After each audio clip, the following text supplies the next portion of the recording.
तो गाइस आज हम बात करेंगे मैनेजर किम के चैप्टर नंबर 126 के बारे में। और पिछले चैप्टर में हमने देखा था मैनेजर किम के सामने काफी सारे बंदे खड़े होते हैं और उन सबके ही हाथ में गन्स होती हैं और मैनेजर किम उन सभी के ऊपर अपना सीक्यूसी एक्टिवेट कर देते हैं। और मैनेजर किम का ये वाला सीक्यूसी कोई नॉर्मल सीक्यूसी नहीं होता, ये वो सीक्यूसी होता है जिसमें मैनेजर किम गन का भी इस्तेमाल करते हैं। और आज की वीडियो की शुरुआत में हमें मिलिट्री के कुछ सीन दिखाए जाते हैं जहाँ पे मिलिट्री वाले गोलियां चला के आतंकवादियों को मार रहे होते हैं और उसके पीछे से हमें वॉइस ओवर आ रही होती है। सीक्यूसी एक क्लोज कॉम्बैट आर्ट है जो कि उन दुश्मनों को निपटाने के लिए बनाई गई है जो तुम्हारे 100 फीट के दायरे के अंदर आते हैं। लेकिन सीक्यूसी को इस्तेमाल करने के लिए सिर्फ तुम्हारी मूवमेंट्स ही काफी ज्यादा कमाल की नहीं होनी चाहिए, मूवमेंट्स के साथ साथ तुम्हारी ऑब्जर्वेशन स्किल भी काफी ज्यादा कमाल की होनी चाहिए। तुम्हें यह पता होना चाहिए कि तुम्हारे आसपास क्या चीज है और तुम उनमें से किसका इस्तेमाल कर सकते हो, क्योंकि सीक्यूसी एक ऐसी टेक्निक है जो किसी भी रूल से बंधी हुई नहीं है। सिचुएशन और लोकेशन के हिसाब से सीक्यूसी भी बदलता रहता है और जब कोई इंसान सीक्यूसी के साथ गन का इस्तेमाल करता है तो ये एक पूरी तरह से जानलेवा टेक्निक बन जाती है। और ये गन वाला सीक्यूसी मैनेजर किम ने खुद इन्वेंट करा है जो कि उनके कमाल के एक्सपीरियंस की वजह से मुमकिन हो पाया है। इसके बाद हम प्रेजेंट मोमेंट में आते हैं जहाँ पे मैनेजर किम ने अपना सीक्यूसी एक्टिवेट कर दिया होता है। मैनेजर किम के सामने जो हट्टा कट्टा बंदा खड़ा होता है मैनेजर किम उसके ऊपर सीक्यूसी चला देते हैं। गोली की रफ्तार से मैनेजर किम उसके ऊपर काफी सारे जेटकुंडों के अटैक करते हैं और जैसे ही मैनेजर किम की गन उसके चिन के पास पहुंचती है तो मैनेजर किम उसके चिन पे एक गोली मारते हैं जो कि उसका सर फाड़ के बाहर निकलती है।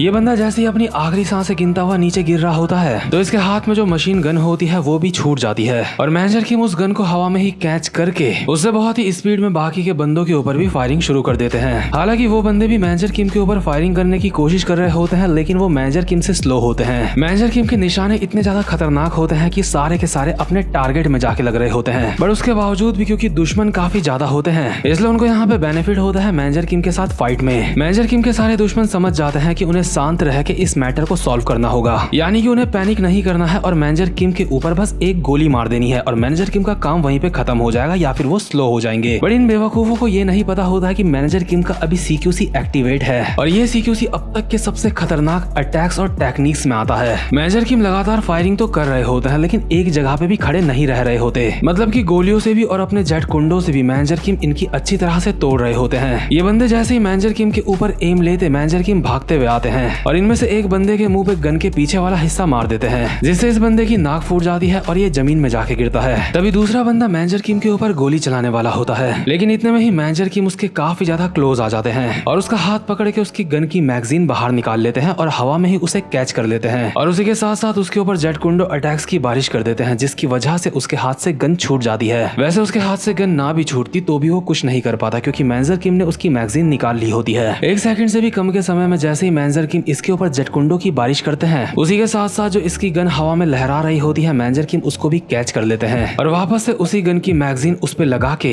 एक एक करके यहाँ पे जितने भी बंदे होते हैं उनके सर खोल रहे होते हैं गोलियों से। मैनेजर किम ये सब कुछ इतना स्मूथली कर रहे होते हैं जैसे उन्हें पहले से पता होगा कि कौन सा बंदा किस वक्त में कहाँ पे है और देखते ही देखते मैनेजर किम ने यहाँ पे लगभग सबको ही जान से मार दिया होता है। और हमें मैनेजर किम की वॉइस ओवर आती है, जैसे ही मैं दरवाजे से इस जगह के अंदर आया था तो मैंने इस पूरी जगह का मैप अपने दिमाग में बना लिया था। मैंने सारे के सारे कोने और ऑब्जेक्ट्स देख लिए थे ताकि मैं उनका कवर ले सकूं। अभी हम देखते हैं सारे के सारे बंदे गोली खा के जमीन में मरे पड़े होते हैं लेकिन एक बंदा अब भी दरवाजे के पीछे छुपा हुआ होता है ताकि वो अचानक से मैनेजर किम के ऊपर गोली मार के उनको निपटा दे। और मैनेजर किम भी धीरे धीरे करके उसी दरवाजे की तरफ बढ़ रहे होते हैं। दरवाजे के पीछे छुपे हुए बंदे को लग रहा होता है जैसे ही मैनेजर किम थोड़ा सा और पास आएंगे तो वो मैनेजर किम के गोली मार देगा, लेकिन मैनेजर किम दरवाजे के पीछे से ही गोली मार के उस बंदे का सर खोल देते हैं। इसका मतलब मैनेजर किम को पहले से पता होता है कि ये बंदा दरवाजे के पीछे छुपा हुआ है। मतलब यार मैनेजर किम का ये गन वाला सीक्यूसी इतना ज्यादा खतरनाक होता है जिसके लिए मेरे पास शब्द भी नहीं है। लेकिन जो चीज मैं समझ पा रहा हूँ उसको समझाने के लिए मैं आपको एक एग्जांपल देता हूँ। आप में से जरूर काफी सारे बंदों ने BGMI या फिर फ्री फायर खेला होगा और कभी तुम्हारे सामने उसमें कोई हैकर आया होगा तो तुम्हें पता होगा कि हैकर कितना ज्यादा खतरनाक होता है। और मैनेजर किम भी उसी तरह के एक इंसान है अपने रियल वर्ल्ड में। मैनेजर किम इतने खतरनाक प्रो है कि उन्हें कोई एक हैकर समझ सकता है क्योंकि मैनेजर किम को अपने दुश्मन की लोकेशन पहले से पता होती है। साथ ही साथ में मैनेजर किम का एक भी निशाना चूकता नहीं है क्योंकि उनके पास काफी ज्यादा एक्सपीरियंस है। तो खैर मैनेजर किम ने यहाँ पे लगभग सारे बंदों को निपटा दिया होता है और जो टेयांग होता है मैनेजर किम को ताना देते हुए कहता है, वो तुमने उन सबको जान से मार डाला लेकिन मुझे तो लगा था तुम थोड़ी देर पहले मुझे बोल रहे थे कि हमें इनमें से एक को जिंदा छोड़ना है, लेकिन तुम्हें खुद अपनी कही गई बात का ध्यान ही नहीं रहा और मुझे बोल रहे थे। तो अब बताओ अब हमें क्या करना चाहिए। लेकिन मैनेजर किम टेयांग की तरफ बढ़ते हुए कहते हैं, मेरे साथ साथ फालतू के खेल खेलना बंद कर, मैंने तुझे देख लिया था जब तू इनमें से एक बंदे को घसीटता हुआ बाहर ले जा रहा था जो जिंदा था। मतलब मैनेजर किम ने उन बंदों को गोलियां मारते मारते ये भी देख लिया था कि टेयांग क्या कर रहा था। मैनेजर किम की ये बात सुन के टेयांग कहता है, सच में आपकी नजरें तो काफी ज्यादा तेज हैं। मुझे तो लगा था इस बार मैं आपसे एक कदम आगे हूँ, लेकिन ऐसा नहीं था। आपने सही समझा, मैंने इनमें से एक बंदे को नॉकडाउन कर दिया था ताकि बाद में इसको मार मार के हम इससे जानकारी निकलवाएं। आपको पता है जब मैं नॉर्थ कोरिया में था तो वहाँ पे ऐसा करना काफी ज्यादा। लेकिन इतने में ही मैनेजर किम दोबारा से टेयांग को उसकी औकात याद दिला देते हैं और कहते हैं, क्या तू मार मार के उससे जानकारी निकलवाएगा? बच्चे, मुझे लगता है अब भी तुझे काफी कुछ सीखना बाकी है। जिस पल मेरी इनके साथ फाइट स्टार्ट हुई थी मुझे तब ही रियलाइज हो चुका था कि चाहे हम कुछ भी कर लें ये लोग अपना मुंह नहीं खोलेंगे। और मैनेजर किम की बात बिल्कुल सही होती है।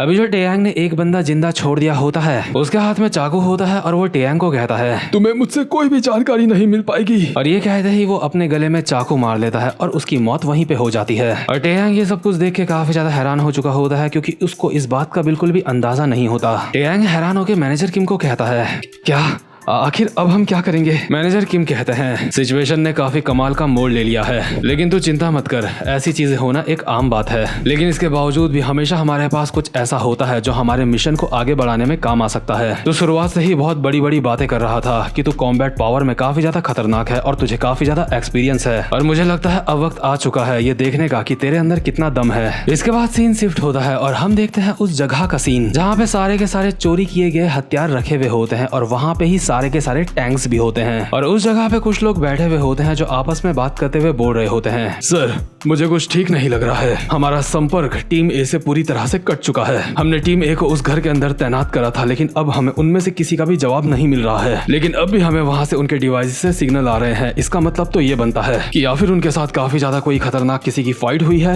या फिर वो सारे के सारे मारे गए हैं। मुझे लगता है कोई है जो हमारा पीछा करते करते उस घर तक पहुंचा है। लेकिन इतने में ही जो इनका वाइस टीम लीडर होता है जिसका नाम होता है ग्योबो मून, वो सिगरेट जलाते हुए कहता है, चिंता मत करो, उन लोगों को थोड़ा सा वक्त दो।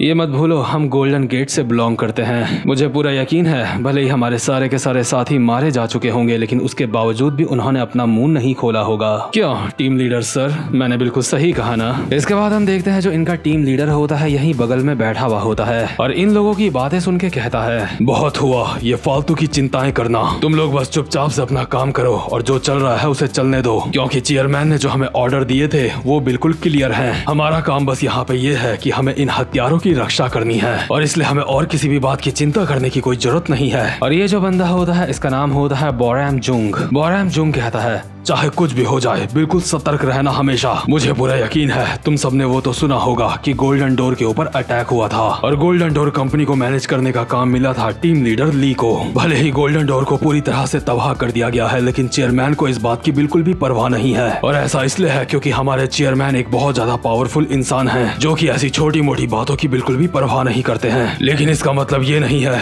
कि मैं गोल्डन डोर वाली बात को इतनी आसानी से भुला दूंगा। टीम लीडर ली, वो बंदा सच में बहुत ज्यादा निराशाजनक है। उसे तो टीम लीडर का टाइटल भी नहीं देना चाहिए क्योंकि उसने काफी ज्यादा नुकसान करवाया है। लेकिन इस बंदे को ये नहीं पता होता है कि टीम लीडर ली ने जो कुछ भी करा था जानबूझ के करा था। गोल्डन डोर कंपनी को उसने जानबूझ के मैनेजर किम के हाथों से डुबवाया था। अब ये सारे के सारे बंदे यहाँ पे टीम लीडर ली के बारे में भला बुरा बोल रहे होते हैं कि कैसे टीम लीडर ली एक निकम्मा है। लेकिन इन लोगों को ये बात नहीं पता होती है कि मैनेजर किम और टेयांग यहीं पे मौजूद हैं जो छुप के इनकी बातें सुन रहे हैं। हम देखते हैं मैनेजर किम और टेयांग किसी चीज के ऊपर चढ़े हुए होते हैं काफी ऊपर और वहाँ से ये बातें सुन रहे होते हैं। और टेयांग को याद आ रहा होता है कि मैनेजर किम ने थोड़ी देर पहले उससे कहा था, अब वक्त आ गया है ये देखने का कि तेरे अंदर कितना दम है। देखते हैं ये एरिस का बंदा क्या कर सकता है। इस बारे में ज्यादा मत सोचियो, तुझे बस अपने दिमाग में ये बात बैठानी है कि हम यहाँ पे क्यों आए हैं। और इस वक्त हम देख रहे होते हैं एक पुराना सीन जिस वक्त मैनेजर किम लोगों ने घर के अंदर के सारे बंदों को निपटा दिया होता है। लेकिन अब मैनेजर किम लोगों के पास ऐसा कोई भी बंदा नहीं बचा होता जिससे वो पूछताछ कर सके कि बाकी के बंदे कहाँ हैं और छुपाए हुए वेपन्स कहाँ हैं, क्योंकि दुश्मनों में से एक भी बंदा जिंदा नहीं होता।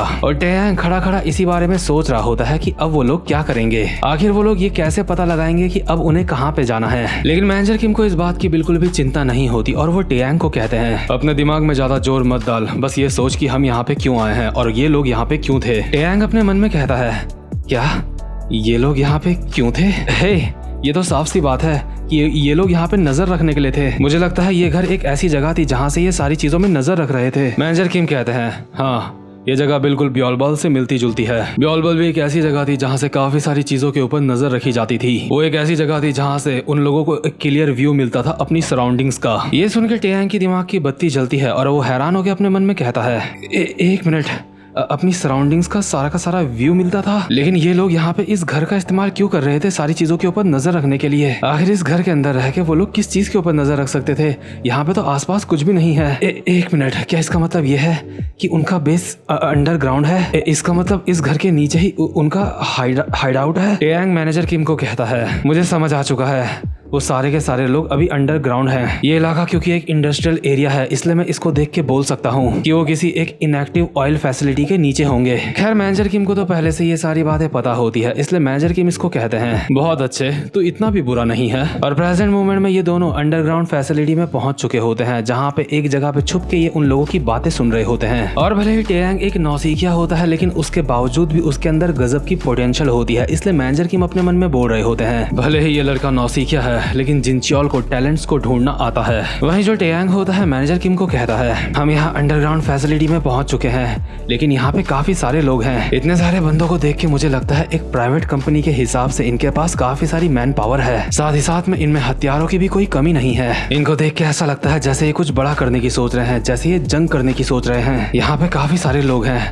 तो बताओ अब हमें क्या करना चाहिए? क्या हमें अपना प्लान चेंज करना चाहिए? लेकिन मैनेजर किम अब कुछ ऐसा करते हैं जो टेयांग ने सोचा ही नहीं था। मैनेजर किम टेयांग की कमर में हाथ मार के उसको आगे की तरफ धक्का दे देते हैं, जिससे टेयांग मुंह के बल गिरता हुआ नीचे जा रहा होता है। लेकिन टेयांग हवा में ही खुद की बॉडी को बैलेंस करता है और सेफली जमीन में लैंड कर जाता है। बट उसके जमीन में गिरने की आवाज काफी ज्यादा तेज होती है, जिस वजह से टेयांग को अभी सब देख लेते हैं कि यहाँ पे कोई ऊपर से गिरा है। और टेयांग की किस्मत अभी इतनी ज्यादा बुरी होती है कि वो इन लोगों के बिल्कुल बीच में गिरा होता है, यानी कि टेयांग के चारों तरफ अभी सारे के सारे ये बंदे होते हैं और इन सभी के हाथ में अभी गन्स भी होती हैं। ये सारे के सारे बंदे टेयांग को देख के काफी ज्यादा हैरान होते हैं और सच में टेयांग अभी ऐसी सिचुएशन में फंस चुका होता है जहाँ पे उसकी जान भी जा सकती है। लेकिन मैनेजर किम ने टेयांग के साथ ऐसा क्यों करा ये हमें पता चलता है एक पुराने सीन से। हम एक पुराने सीन में देखते हैं जो जिनचॉल होता है मैनेजर किम को बोल रहा होता है, किम मुझे तुम्हारी एक छोटी सी मदद चाहिए। जैसा कि तुम देख सकते हो वो टेयांग नाम का बच्चा, तुम्हें पता है वो गॉड गिफ्टेड एक फाइटर है। ये बच्चा सच में काफी ज्यादा फुर्तीला है और इसके अंदर काफी ज्यादा कमाल की स्किल्स हैं, लेकिन इसकी सबसे बड़ी कमजोरी यह है कि इसको खुद के ऊपर घमंड हो जाता है। इसलिए मैं चाहता हूँ जब तू इसके साथ होगा तो इसके साथ तू काफी ज्यादा शक्ति से पेश आए। मैं चाहता हूँ तू इसे कुछ तमीज सिखाए और इसको बताए कि एक असली मर्द क्या होता है। मैं तुझसे ये सब कुछ करने के लिए इसलिए बोल रहा हूँ ताकि तेरे साथ रह के ये और ज्यादा ताकतवर बन सके। तो किम